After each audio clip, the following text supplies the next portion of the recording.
I'm going to critique this penthouse and give it an Arvin score based on my 10 principles of quality. So if you ever decide to buy a penthouse, you won't make the same mistakes. I'm Arvin Haddad. I'm the how to buy a penthouse guy. Let's watch this video together.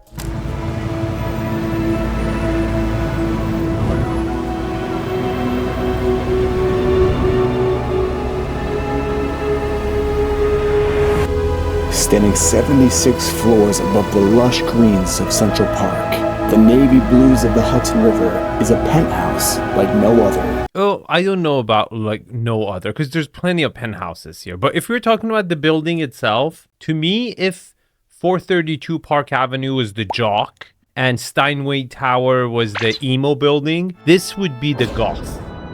Architecturally, it just kind of like doesn't really fit in with everyone and is stepped back from all the other buildings. It's really not in Billionaires Row. It's definitely the goth. Starting this episode on the street because I wanted to show you what it's like to go from the streets of New York City up into this penthouse. So as you can see, entering immediately, you come into a different world just by the finishes here in the lobby, automatic doors which open up and greet you into a pretty tranquil space. Look, this is kind of a hallway to get to the lobby, which raises a lot of question mark. Why do we even have this hallway? Why don't we just get into the lobby? It also shows the skeleton of the building right away, where you see all these diagonal beams going on. I believe they're sheer. They're kind of balancing not just the weight, but for the twist of the building when it moves. It's pretty ugly. It's not a sexy, attractive thing, you know? If like analogy for a human would be like if your rib cage was sticking out of your body, right? Like it's not really sexy. The penthouse has 4 bedrooms, 3.5 bathrooms with just under 8,000 square feet of living space, and 5-star hotel amenities in one of the most iconic cities in the world. Right off of the elevator, we are now up on the 76th floor, entering the private foyer or foyer of this penthouse. It's neither. It's neither a foyer or foyer. It's a hallway. It has no width to breathe, right? It's a hallway. It's literally the same hallway dimensions that you had on the lobby floor. It's not a place where you can take a breath. It doesn't feel comfortable to enough even take your jacket. Take a second, check yourself out in the mirror. You need to have like at least twice this size of width to call it really a foyer where like you can kind of reset, breathe. This one immediately you have to make a decision, left or right. Check this out. This is your northern exposure. We also have the in-house elevator off to my left here. This is the wow factor in this penthouse. We have 22-foot high ceilings here in the great room with a view on Central Park to the north. It's only from the second floor Juliet balcony where you can get a sense of the volume of the double height ceilings. Can you spot the flaw? I sometimes pause the frame and ask my subscribers to spot the flaw because it's a muscle you have to exercise to get good at it. The number one flaw in this room is the ratios.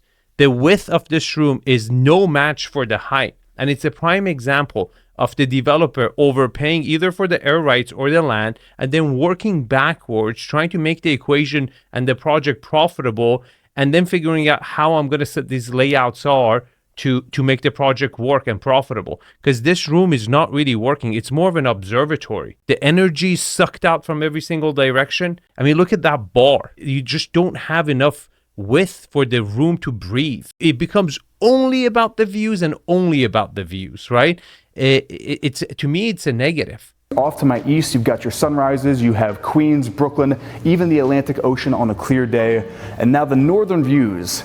We have floor-to-ceiling glass windows overlooking Central Park, and I mean, you can see the entire park. You've got the reservoir to the north, Sheep's Meadow, Upper East Side, Upper West Side, even all the way up the Hudson River to the north there. Making our way around, you've got your sunsets, your western views of the Hudson River, looking over the Upper West Side, Jersey off there in the distance, and it really is that space for entertaining. We have a bar here, open shelves behind us. I mean, look at this bar. It doesn't even have stools. You see what I'm saying? It doesn't have enough width. It's just so difficult to turn an observatory in a living space. It's a kind of a fundamental question on these really high towers as to how important is the view? How is it? Like, do you really need an all-out view from every direction if it ends up sacrificing your layout and the internal experience? Do you really think you'll be like living your life by the window and just walking around your house just staring outside? Or you think after like day one, week one, you're going to kind of turn around and ignore the view and just try to live your life inside the unit you're in? You see what I'm saying? It's a fundamental issue with these really, really high view only panoramic full floor units. At one point, it's all like 90%, the whole purpose is just maximizing view, because it becomes criminal to hide the view.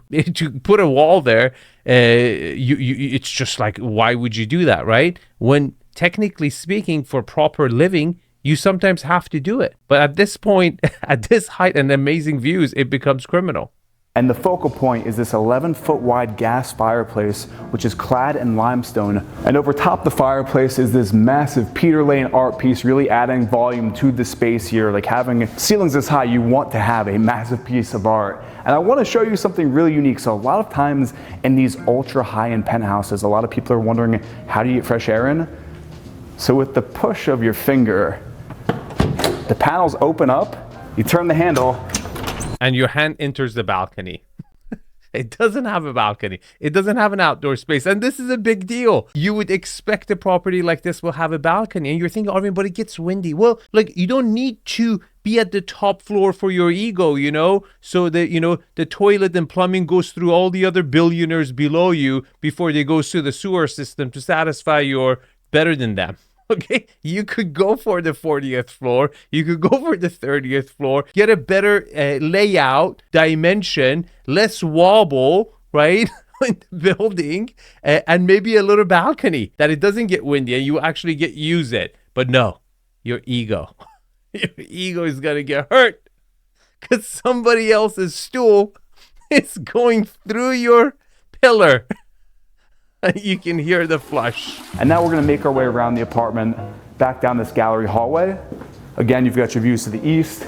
Connecting the two gallery hallways, we have a powder room here. No, connecting your two hallways, you have another hallway. This is horrible. Do you know why it's so bad? It's because this building, it's the OG style, like 432. You remember, like when you were watching the videos, they put the columns on the outside. They made a point about that. I believe same way with 220 and the Steinway building. There's still a core in the middle, but the outer, there's a lot of pillars on the outside too. This building is more of it like a traditional sense in design. They didn't take that into account. I believe there are these shear walls in the center that control the twist of the building and also the weight. And they're also the zigzag ones, which I think both control the shear pressure and the weight of the building. It's a shit show. I think if anything, they like over-designed engineering over here to make sure this thing doesn't wobble or fall down for any reason. But you have massive issues with hallways. I mean, your two hallways have a hallway connecting. That's embarrassing. That's bad. And if you check out this bathroom, it is clad in travertine, floating vanity. You've got a full floor-length mirror here with the LED lights built right into the wall. Very sleek and minimal design here. From the powder room, you've got this nice airy gallery hallway which connects the length of the space. And then off to my left here, this is the formal corner dining room. You've got seating for 10 here. Wow, what a traditional layout, right? For a modern building. Did you notice that? To go from the formal living room, you have to walk, 15 steps to go to another room? That's crazy. It's like an aerial bunker. Isn't it? Like, this is like a centrifuge, but you know I've been watching all the freaking war highlights. God, not gonna get into it. But it's literally like an underground facility. There's like halls, centrifuge halls, and then there's hallways connecting them to create space. How much suffering do you want to take to have crazy views? Again, it's a corner room, so you have views of Central Park from the dining room table here. It is one of those views where it is really just that mesmerizing. But back into the dining room, another large piece of art here for the focal point of the dining room. And off to the east, again, you can see the ocean on a clear day, and you can even now see how the light is playing off the space. It really is a work of art. So your formal dining room then flows into the windowed custom kitchen by Terre Despont for Maltini. We have a nice little breakfast moment here, have your morning coffee. You've got beautiful polished statuary marble countertops. Oh my God. Like, the kitchen is the heart of the home. Can you imagine people congregating here? Like, if you're having people over, like close friends, okay? How much are you going to actually spend into that formal living room with amazing views? Your friends are going to come in the kitchen. And most of the time you're going to spend when you have close friends over in this kitchen. And this kitchen is a $5 million kitchen. Anywhere else, if it didn't have these views, and white is overwhelming. I think it would have looked a lot even smaller if they didn't use white. They chose white, so it would kind of make it look bigger than what it is, but it's a, glorious galley kitchen. It only connects to the formal dining room. It's completely compartmentalized, traditional setup. The beauty of the cabinetry is with the push of your finger, it's all motorized to open. Yeah, that was the only beautiful thing about it. There's nothing else really beautiful about it. Your appliance suite is Miele. Then again, just to point out the form and the function here, all of this storage. I mean, you definitely need a stool to access this, but I think it is beautiful when you have technology which meets design and meets the function, creating, in my opinion, one of the most beautiful kitchens I've seen. Is this the most beautiful kitchen you've ever seen? Come on. Are you serious? If this is the most beautiful kitchen, guys, you don't need my consulting.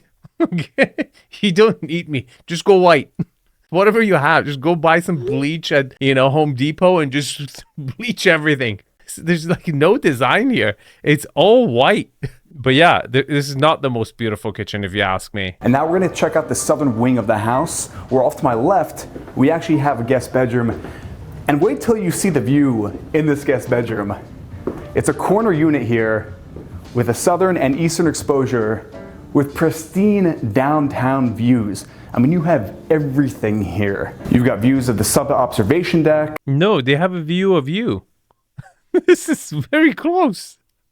Look, this guy is filming us. What the hell is going on? 30 Rock, Empire State Building, all the way down to the One World Trade Center. Wait a minute. What's going on here? Are we the show? They're looking at us. This is not good. I mean, in daytime, I don't think they can look in, but I don't think no one can go there at nighttime, can they? Because if the lights are on, they're gonna see you for sure. We do have an ensuite bathroom, again with that travertine on the floors, floating vanity. You've got that LED light strip going up the entire vanity to give you that perfect lighting. Okay, the finishes are just very average. This is as vanilla as it gets. Like, you didn't have an interior designer, like you just wanted to play it super, super safe. Well, you're going to get a super, super safe score at the end of the video. We're now entering the lounge here in the penthouse, and just check out these southern views. I do want to point out that the building is actually built on the slightest angle, which really maximizes that southern sunlight to pour into the space. But let's break down those views for a second. So we've got floor-to-ceiling glass windows here with beautiful downtown views, Chrysler Building, Empire State Building, Hudson Yards. You can even see all the way down to One World Trade Center. And this is really that kind of hangout room. No, it's another chamber. Did you notice? It's like 4 or 5 rooms, complete chambers separate from each other. There's no connectivity on the living floor.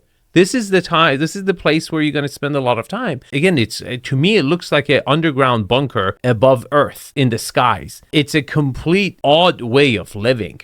Horrible connectivity. You've got your wet bar built in here. You've got your mirror in the backsplash here of the wet bar so you can watch the view while you're making your drink. In the corner, this is one of my favorite moments in this apartment. This is your office nook. So right here we have a nice little desk.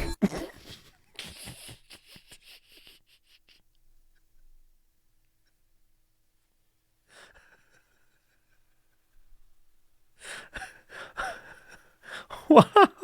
So generous. Thank you. Thank you for thinking of us. The provider for the family would be so happy that he actually gets a space to do the job and pay the bills. This would do. This would do. You give me that space, I will make enough money to buy a $63,815,000 property. This is proportional to the effort it takes to pay for this penthouse. Thank you. Thank you for thinking of us. even in the southern views, you've got your air window so you can get that fresh air. Fresh air. Thank you. Thank you. Oh God. That's when you know you made it. When you get fresh air.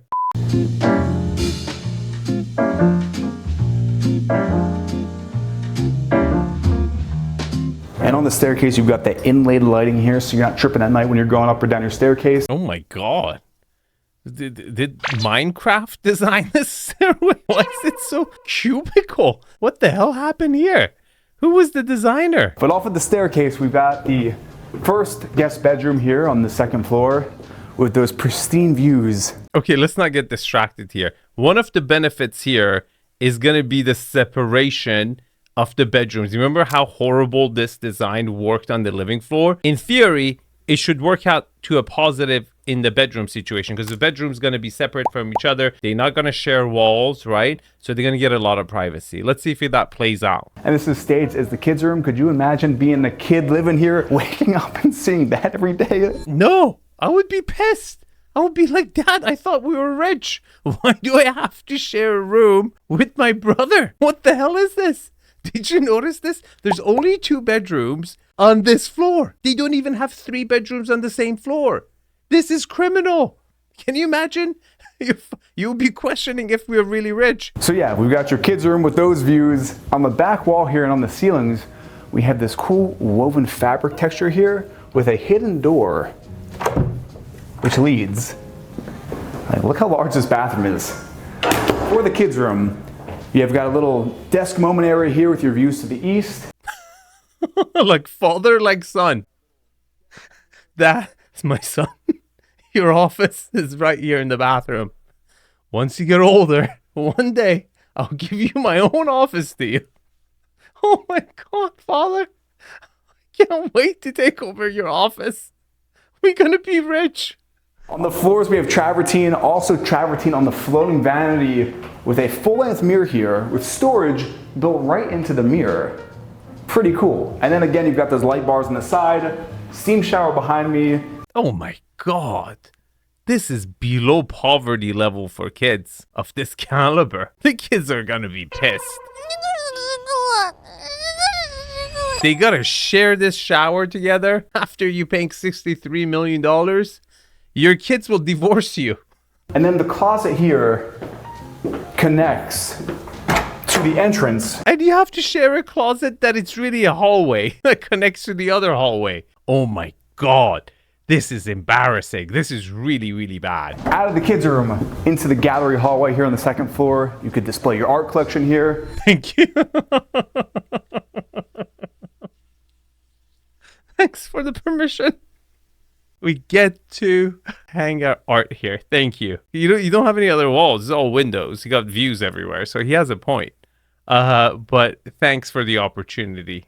We have your den/media room here, which overlooks the great room. And now you really get that view of Central Park in your face, looking all the way down. It just fills up the frame of that double-heighted window here. This is the den, super casual, comfy, huge couch built in here. You've got your TV. Oh my God. This is as narrow as the hallway. There's a very high probability that this living room is smaller than yours. Even if you're in a 1-bedroom apartment. I'm kidding. I'm not kidding. Like, look around and feel good about it. Okay. Things are happening for you. Life is good. You're coming up. Okay. This is how the billionaires live too. We're the same. Pretty cool. This is actually the in-house elevator. Pretty spacious. This is not an elevator. This is a dumbwaiter. For sending food and up and down. You're not going to fit in there. Are you serious? Look how small it is.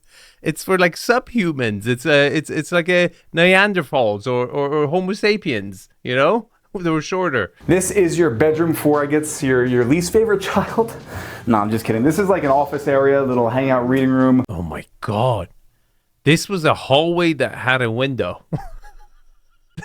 Not even a store. Okay, you can put your, vacuum cleaner here. Maybe toilet papers, all the other stuff. Because you don't really have a storage. I'd much rather be in the office downstairs than this. Such a bad layout. You see what I'm saying? They worked backwards, I'm telling you. They're like, we need to have 70 floors to make the project, pencil in this much square footage. And now let's figure out how to build it. And they're like, okay, this is the structural design that will give us this height. Okay, now let's figure out how to cut the square footage to units, how many units we need to have a profitable exit. And then you get these stupid freaking layouts, these astronomical prices that they have to sell for make the project pencil. Ridiculous. Really, really ridiculous. And this is like the crown jewel. This is like the best of the best. We're now about to enter the owner's suite here in the penthouse. One of those bedrooms where you don't have to say a whole lot. You've got your views to the north, Central Park, floor to ceiling windows. For perspective, this owner's suite is 1,300 square feet, which in the city is a very large apartment. That's a pretty decent sized house anywhere in the world. This bedroom is split, so you're gonna go that way, I'm gonna go this way, and we're then going to connect down these two hallways. We needed more hallways, thank you. To the southern facing owner's bathroom, which is one of the most expensive bathrooms in the entire city. BS. This is not, there are way more expensive bathrooms in the city than this. We have travertine, limestone, and polished marble. This is your walk-in steam shower with a travertine bench. Oh my God. How did you match these marble and travertine together like this? On this side, you got the surface of Jupiter, and on the other side, you've got like a dark star or black hole. Like, this does not go. See, this tells me you didn't know what you were doing. You went so safe. The first place you started like actually trying to kind of show some taste and show some marble and showpiece your, palette, you really, really messed up.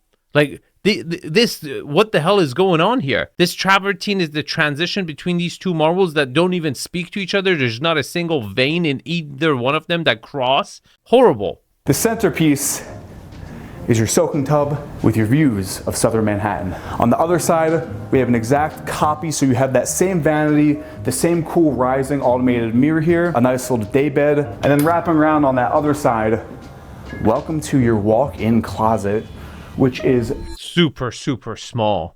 I mean, can you imagine a person of this guy? They're coming from a $30 million home. Someone who can afford a $64 million property is already living in a $30 million property. Do you know how big their closet is? This is a smaller closet than when they were in college. It's horrible. It's so small. Do you not fathom? Do you understand? Do you study the avatars? This is what I teach in my 5-day workshops, okay?